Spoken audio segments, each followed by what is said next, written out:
खुदावन दी शरीयत तो रोशनी। कलामे अकदस चों ज़बूर 119 105 तो 112 आयात तक।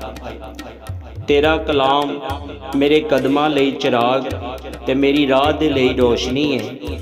मैं कसम खाधी है ते इहदे ते कायम हाँ कि तेरी सदाकत दे अहकाम ते अमल करांगा। मैं बड़ी मुसीबत च हाँ। ऐ खुदावन अपने कलाम दे मुताबिक मैनू जिंदा कर। ऐ खुदावन मेरे मुँह तो रज़ा दिया कुर्बानियाँ कबूल फरमा ते मैनू अपने अहकाम दी तालीम दे। मेरी जान हमेशा हथेली ते वे ते फिर भी मैं तेरी शरीयत नूं नहीं भुलदा।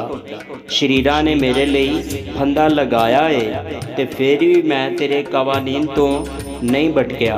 मैं तेरियां शहादतां नूं अपनी अबदी मेरास बनाया है, क्योंकि उन्हां तो मेरे दिल नूं शादमानी हुंदी है। मैं हमेशा लई आखिर तक तेरे आइन मनन ते दिल लगाया है। आमीन।